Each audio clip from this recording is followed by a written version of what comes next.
Qadimiy va hamisha navqiron Samarqand ta'rifiga til ojiz. Azim shahar haqida yaxlit tasavvurga ega bo'lish uchun bu yerga albatta tashrif buyurish lozim. Ko'hna shahar Samarqandning bugun ham o'zining qadimiy tarixi, betakror osori atiqalari bilan jahon ahlini lol aylamoqda. E'tiboringizga Samarqand shahridagi 10 ta muqaddas qadamjolar haqidagi ma'lumotlarni havola etmoqchiman. Registon maydoni.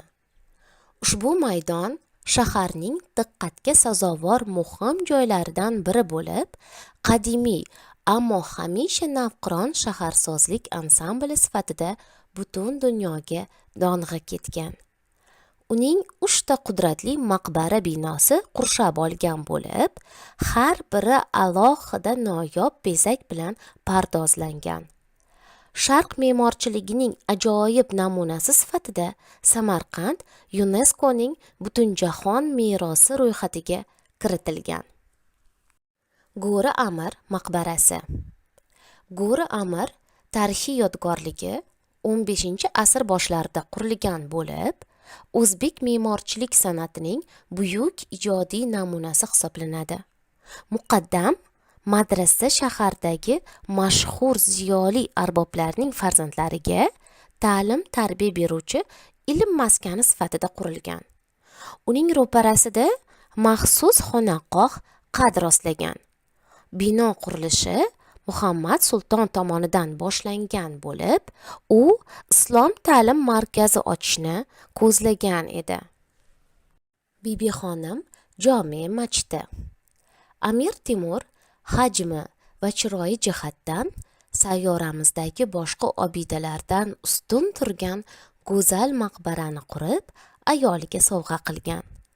Bino naqshinkor bezaklar, marmar va koshinlar bilan bezatilgan bo'lib, uni qurishda dunyoning turli mamlakatlaridan kelgan usta me'morlar qatnashgan. Afrosiyob shaharchasi. Afrosiyob yirik arxeologik yodgorlik bo'lib, qadim Samarqand shahri tarixidan darak beradi. Qadimiy shaharning maydoni 219 gektarni tashkil etadi. Arxeologlar bir-birini bosib turgan 11 ta madaniy qatlamlar borligini aniqlaganlar.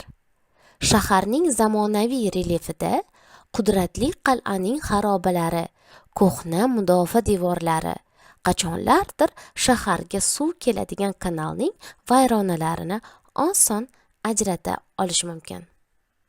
Shohizinda maqbaralar majmui. Shohizinda maqbarasi Samarqand shahridagi rang-barang qabr toshlarini o'zida mujassam etgan qadimiy osori atiqalardan biri bo'lsa, ne ajab. Ushbu tarixiy obidaning o'ziga xos jihati shundaki, u 14-15 asrlar mobaynida qurilgan barcha inshootlarni o'zaro chambarchas uyg'unlashtirgan. Mazkur binolar qadimgi Afrosiyob shahrining yaqinida qad rostlagan bo'lib, bino joylashgan ko'chani Qabriston ko'chasi deb ham atashgan. Mirzo Ulug'bek rasadxonasi. Mirzo Ulug'bek buyuk astronom, matematik hamda davlat arbobidir. Mirzo Ulug'bek O'rta Osiyo xalqlari ilm-fani va madaniyatini o'rta asr sharoitida dunyo fanining oldingi safiga olib chiqqan olimlardan biridir. Muvarranahrda Ulug'bekning homiylik davrida Samarqand yanada gullab yashnadi. Hunarmandlik, me'morlik, adabiyot ravnaq topdi. Ilm-fan yuksaldi. Savdo rivojlandi. Mirzo Ulug'bekdan jahon fani va madaniyati rivojiga muhim hissa bo'lib qo'shilgan katta ilmiy va madaniy meros qolgan. Shulardan biri Mirzo Ulug'bek rasadxonasidir. Samarqanddagi 15-asr me'morligining nodir namunalaridan biridir. Bino Ulug'bek farmoni bilan 1424-1429 yillari Ko'hak, ya'ni Cho'pon ota tepaligida Obrahmat arig'i bo'yida bunyod etilgan. Hazrati Dovud ziyoratgohi. Keyingi kezlarda Samarqand viloyatining Nurobod tumani Oqsoy qishlog'i hududida joylashgan Hazrati Dovud g'ori O'zbekistondagi eng sergavjum ziyoratgohlardan biriga aylangan. Mazkur g'or o'zida o'ta qadimiy va turli tuman rivoyatlarini yashirgan bo'lib, unga tashrif buyuruvchilar soni kun sayin tobora ortib bormoqda. Tog' cho'qqisidagi tik qoyada joylashgan g'orga kirgan ziyoratchilar temir piri sanalgan Hazrati Dovud haqqiga tilovat o'qib niyat qiladilar. Hazrati Doniyor ziyoratgohi.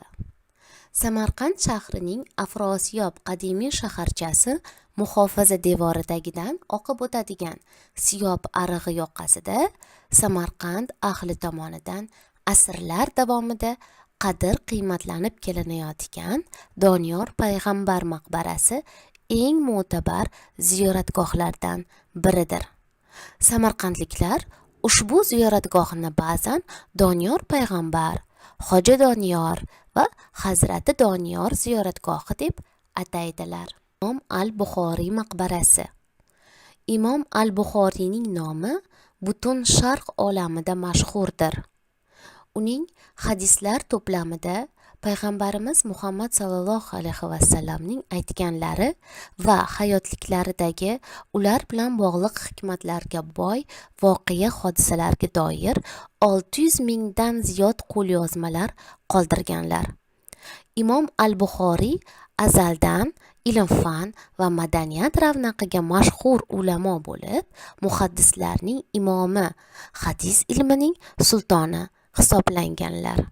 Dunyo taraqqiyotining eng qadimgi va markaziy shaharlaridan biri bo'lib, jahon madaniyati va fani xazinasiga katta hissa qo'shgan shahardir.